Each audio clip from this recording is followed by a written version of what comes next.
Hey everyone, and welcome back to Dallas Cowboys coverage. After a huge bounce back win against the Eagles, the Cowboys get it done on Christmas Eve and give us all a very merry early Christmas present. So I'm gonna break it all down. It was a tough game. It was not easy. It was not pretty, but the Cowboys got the job done once again, and just it was a huge win for them. Not only for standings purposes, but just for their confidence. They've had two rough games. Two games that really felt like losses. Even though you got the win against the Texans, just it wasn't a great feel, and especially losing to the Jaguars after really choking away a big lead. It was huge to get this win against the number one team in the league, obviously, without Jalen Hurts, but Gardner Minshew put up a very impressive performance.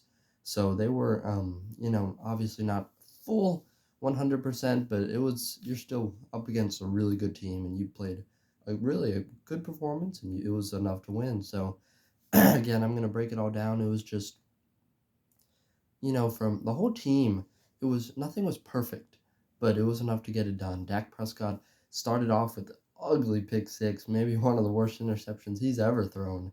And, I think with that, it just gave everyone sort of a gut punch to start the game. You go down quickly 10-0, and it's looking pretty rough, but Dak Prescott rallies his troops.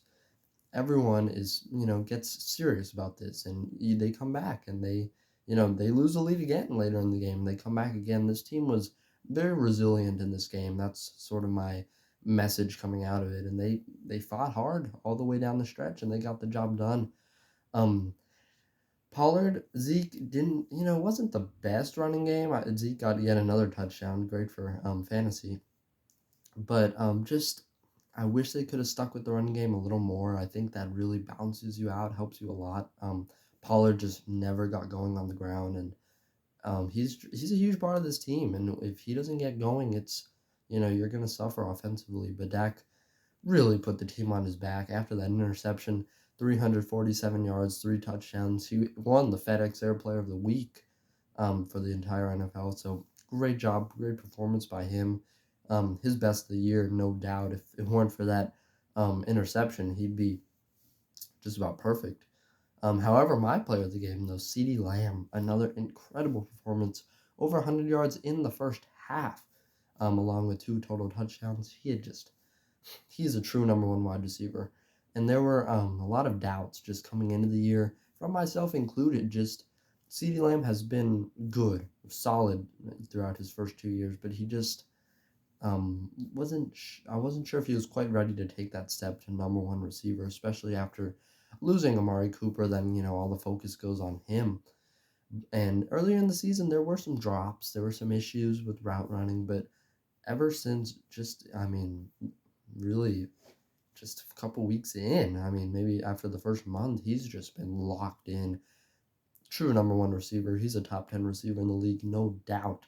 At this point, he's already eclipsed 1,000 yards. It's just been an incredible year. He gets selected for the Pro Bowl. He's been doing it all, so I just want to give him a lot of credit. My player of the game, he's just been outstanding, especially over these last few weeks.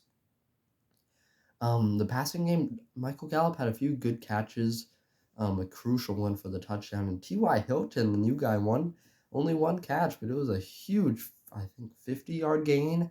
Maybe 60, gets the first down on 3rd and 30. Incredible job. T.Y. Hilton, he warned the Eagles. He warned everyone. He said, "You can't just press me or I'm going to run right by you."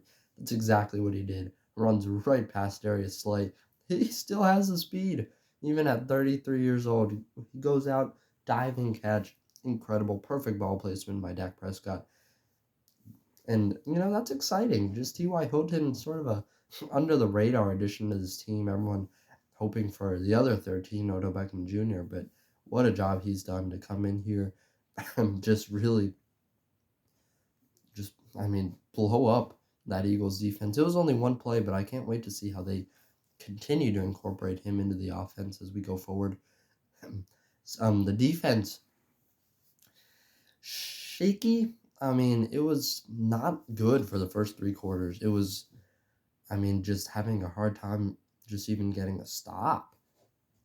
But at the end of the game, you do end up with those 4 takeaways, and they make the stops when it matters, and you can't be mad at that.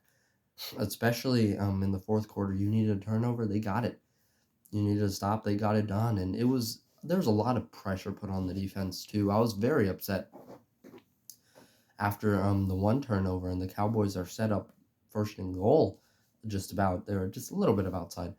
But I was just very upset with the play calling once again by Kellen Moore. I mean, you just need to run this ball. Um, I understand. I no. I mean, it just you need to run the ball. You need to make them waste their timeouts, but they didn't do that. You first have the one play on the read option by Dak Prescott. That one, great play. He gets open, gets a huge gain, but he's got to stay in bounds. That's just an error on Dak's part. He's trying to avoid taking the hit, but you just gotta slide down in bounds. Make them call the timeouts. Put the pressure on them. That was just, a little mental error. But besides that, I was just frustrated with Kellen Moore, how he continued to call these passing plays throughout the drive, and the bootleg on first and goal. I was like, what are you doing? I mean, you have Pollard right here. Even if he doesn't score, he gets the 1-2 yard line, and they have to take another timeout.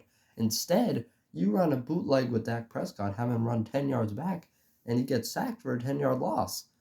And that's unacceptable play calling. And also, he should have thrown it away because the 2-minute warning stops the clock anyway. But just unacceptable play calling throughout that whole drive, and even pass drives running the football. Felt like Zeke, Pollard weren't even on the field. They were, but they just were not involved. You can't become one-dimensional, especially at the end of the game when it's just situational awareness. I mean, anyone can tell you run the ball, make them use their timeouts. And I mean, I understand the argument of maybe, you just want to score, but you're setting yourself backwards. You have a chance to be at the 3-2 1 yard line at worst. I mean, unless you run backwards, but instead you have Dak run backwards, take a crucial sack, and instead you have to kick a field goal. I mean, that game could have been put away without a doubt with a touchdown right there. And I was frustrated, very frustrated. Some of the most frustrated I've been all year with the play calling. Just, you have a chance to put this game away, and instead you run bootlegs, and, we've been telling you to do that, but then you do it when it's crucial to run. It's just frustrating. Sometimes with Kellen Moore, I don't understand. It just feels like he has no awareness of the situation. And that falls not only on Kellen Moore, but Mike McCarthy. I mean, even though you're not calling the plays, you got to be involved with the offense. You got to know what's going on, and you got to be able to say, hey, what are we doing here? Run the ball. And no one's stepped up and said that. And that's just frustrating because you put yourself once again in a situation to lose the game. If the Eagles had gone downfield and scored a touchdown, I mean, they have a chance to win it right there. Once again, the Cowboys in these last 3 weeks, they have put themselves in a position to lose. In all 3 games, they've had a chance to win. But over and over, they gave the other team opportunities to steal the win away from them. It happened against the Jaguars. Luckily, your defense sort of bailed you out in the Texans. I mean, in the Texans, obviously it was a drive by Dak Prescott, but in this one, the defense truly bailed you out. But it's just, you're putting your team in a situation to where they have to be clutch and steal almost to get the win instead of just putting the other team away. You could have pretty easily won those 3 games, but instead just mistake after mistake and just unprecedented errors to keep the other team in the game. This game could have been put away right there, but instead the Eagles have a chance for a game-winning drive. Luckily, your defense steps up. Like I said, they were not great for most of the game, but they were clutch. They stepped up when it matters, and you got the win. So, again, I'm never going to be mad at a win, but just, again, there were so many missed opportunities, chances you could have put this game away, and you didn't take advantage of that. When it comes to playoff time, if you don't take advantage of that, you're going to get a bad result. You're going to end up losing that game. It's just, there's a lot of things that still need to be cleaned up. You have what should be an easy game against the Titans because Tannehill's not going to play. Derrick Henry's doubtful to play. They're going to be missing, I believe, Jeffrey Simmons. They're down bad. Their injury report is a Christmas list. I mean, it's huge.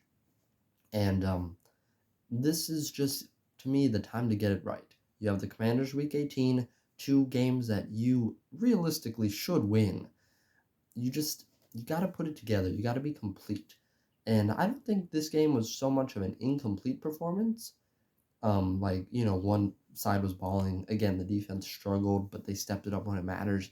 It was just an overall team effort. You got to be smarter. You got to really just think about the situation, offensively, especially just with the play calling. You got to know what's going on, and it just feels like sometimes Kellen Moore doesn't. And that's really frustrating. We can have the conversation of whether you want him next year. I'm not so sure I do, but for now, I just want to focus on this season and this playoff run. Kellen Moore's your offensive coordinator. You got to figure it out. You got to put it together. You got to have awareness in these situations, or else you will end up, losing these games, these tight games that you should be winning. We've seen 2 choke jobs this year in the Packers and Jaguars, and I put a lot of that on him. Just sort of being too passive, just sort of stopping play. You got to keep going, keep piling it on. Your offense is capable. Don't put the pressure on the defense when it's unnecessary to. When you have a chance to put it away, don't give them another opportunity. Don't open the back door and allow them to steal a win. And that's nearly what you did once again. Luckily, again, get away with it, but you just play calling, it's got to be better. Defensively, it's just been frustrating for me. You got huge takeaways. DaRon Bland, incredible. Jayron Kearse, an incredible game as well. The interception along with the fumble recovery. He was, again, one of the top players. You got takeaways. But the thing is that's been missing is the sacks. I believe only 1 sack in the last 3 games. That came not Micah Parsons against the Jaguars. The sacks have drastically dropped. You went from leading the league, undisputably, in sacks, to now you just struggling to even get 1 in a game. I think a lot of that is also on the secondary. You are still in need of a number 2 corner. NaShon Wright stepped up a little bit, still just okay. Mackenzie Alexander had a few solid plays in the slot. It was a quiet game for him. He wasn't getting burned, but just wasn't exactly making an impact at the same time. Cornerback 2 is an issue, and unfortunately, I'm not sure if it's an issue you can really fix this year. I think moving DaRon Bland to the outside could be a feasible option. I think he's played excellent, and if you can just eliminate those bombs getting burned on those big plays, that's something. But unfortunately, you're not going to have the true number 2 cornerback option that you want this year. Trade deadline's over. There's not guys sitting out there at that position, and it's just, unfortunately, something you're going to have to live with. I don't think we've ever missed Anthony Brown and Jourdan Lewis more than we do right now. It's truly shown that even though Anthony Brown is not perfect and he makes his mistakes, his presence is truly, truly missed. And it's been an issue. We've seen it. We've seen guys get it open quicker, and I think that's really just made a huge impact on the pass rush. There's been pressures, but they just haven't had enough time to get to the quarterback.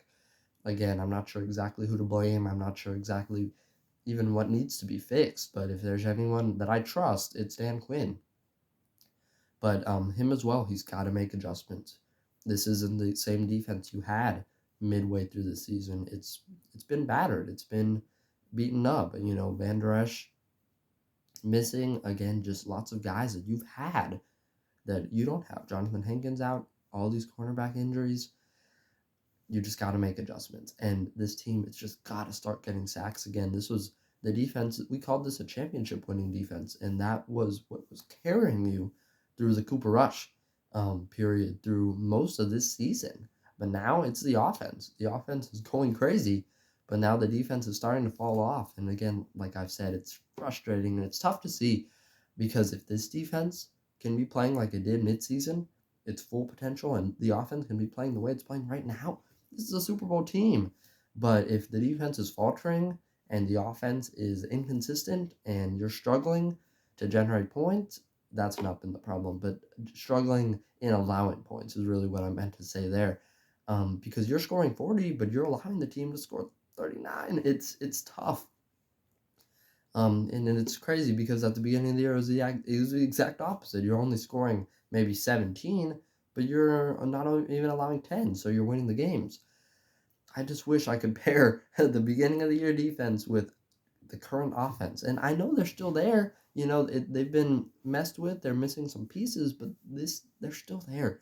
The foundation is still there. And if this team can put it together, if the offense can continue to play the way they're playing now, and the defense can step up and come back to that midseason form, you have an incredible all-around team. You have an offense capable of winning a Super Bowl, and you have a defense capable of winning a Super Bowl. But if one is not functioning, if one is struggling, that's when you run into these problems. And that's how you run into choking away games and losing games to inferior opponents.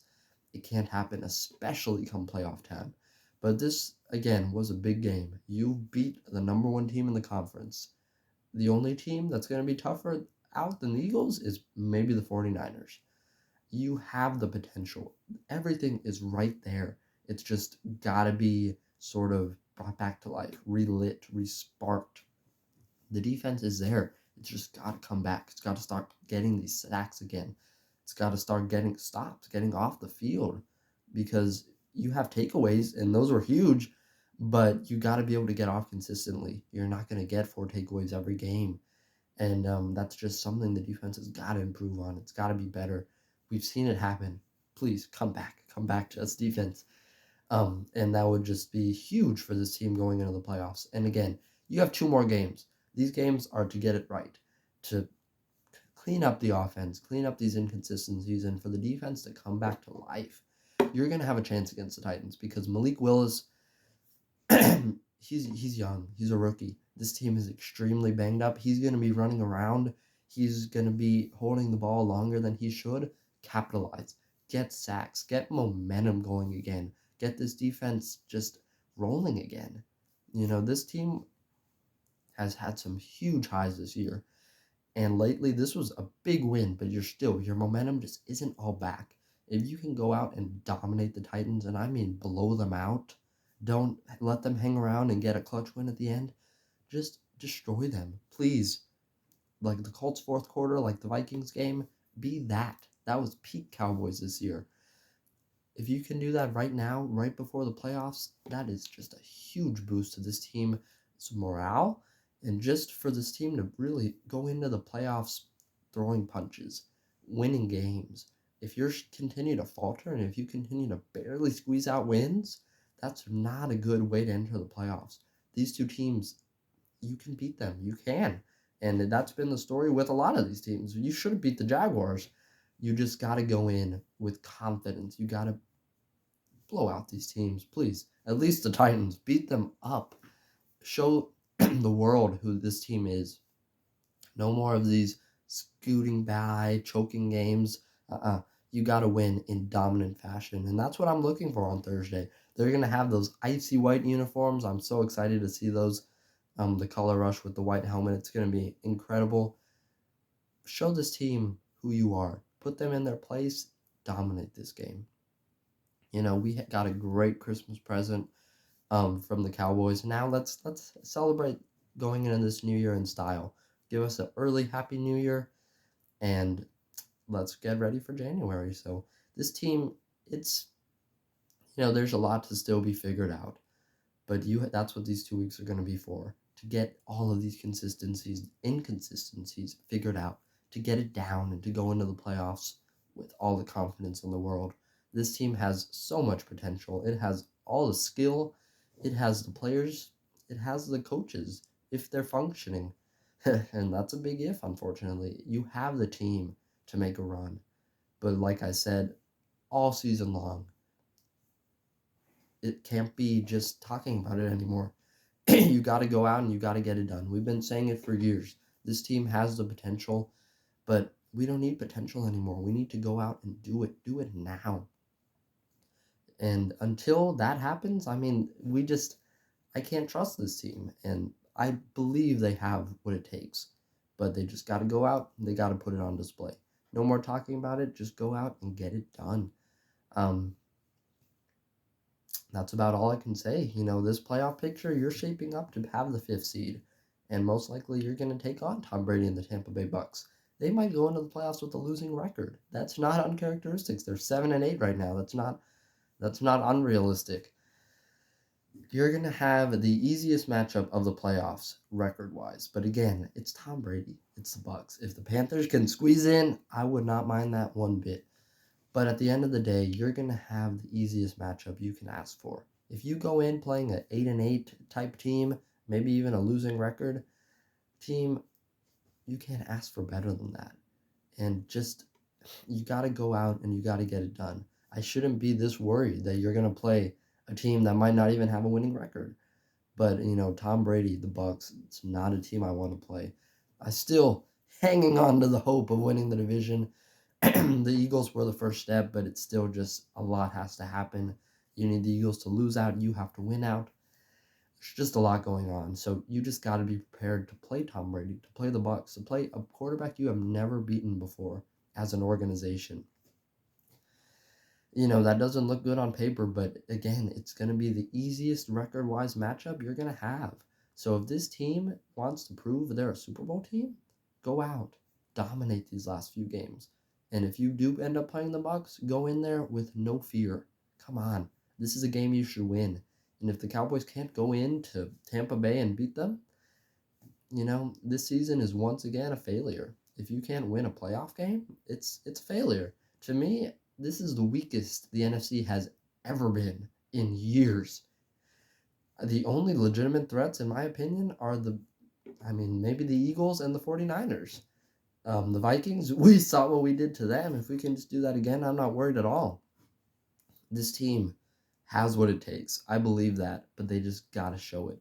They got to get it done. It's not going to be easy. You're probably going to play the Bucs. You're probably going to play the Eagles. You might play the 49ers. That's 3 tough teams. But if this team wants to prove they're a legitimate Super Bowl contender, and if they are this legitimate Cowboys team that we've been waiting for, you got to go in with no fear. Dominate these last 2 games and be ready for this playoff run. These, again, I keep saying it, but these are the 2 games to get it all right, to get it all figured out. And that's just really what I'm hoping to see. We'll see, though. This Cowboys team, there's been inconsistencies all year. Now, fix it, get it done. And that's just all I can ask right now. So let me know, again, just what you guys think. I know you guys have been listening to me for a while, but just tell me the biggest need for this team. I'm not saying exactly acquire a player, because that's probably not going to happen at this point in the year. But tell me what needs to be fixed the most. Is it the defense? Is it the offensive line? I thought they've been pretty solid, but not their best game against the Eagles. Is it just the cornerbacks? Is it the secondary? Is it consistency? Is it Dak not throwing interceptions? There's a lot of things that just need to be fixed. And again, it's gonna be up to them to get it done. And if they do, you have a real chance. If you don't, it looks like same old Cowboys. So it's gonna be interesting. It's gonna be interesting down the stretch to see if they can get the job done. Dak Prescott, the interceptions, they gotta be fixed. Obviously only the one last week, but it was a rough one. And these are just things that gotta be fixed. They gotta be fixed. And if you can put this together, complete games from the offense, the defense, and the special teams. Shout out to Brett Maher and Brian Anger. They've been awesome. Kevontae Turpin as well. If you can put it together, all 3 aspects of the game, and I know if you watch my previous videos, I've been saying it all year. If you can put it all together, you get those Vikings performances. That's what I want to see. Put it all together, dominate the Titans on Thursday. Thanks again, guys, for watching. I will see you guys next time. Just real quick, I want to mention injury updates coming into the game. Tony Pollard and Micah Parsons are both questionable. It's going to be interesting to see if they can play. I could see them possibly looking to rest them. We've seen Micah Parsons pretty banged up for a while. It's not been an official injury that they've really announced. It's been a lot of different things. But we've seen him just look sort of tired, sort of just banged up. Maybe a rest game is what he needs. Tony Pollard is a little more in doubt with the thigh issue. We'll see if he's able to go. But again, if not, you should be able to win this game even without those 2. Go out, get it done, and get ready for a Week 18 matchup against the Commanders, and then get ready for the playoff run. You're in. Now, just keep fighting, keep clawing for a chance at the division. But for now, just play who you are. Focus on what needs to be done and go out into this playoffs with confidence. And then, we'll look at it one game at a time from there. So thanks again, guys, for watching. Merry late Christmas to you guys. A happy New Year coming up. Hopefully the Cowboys can get a big win against the Titans. Go Cowboys, and I will see you guys next time.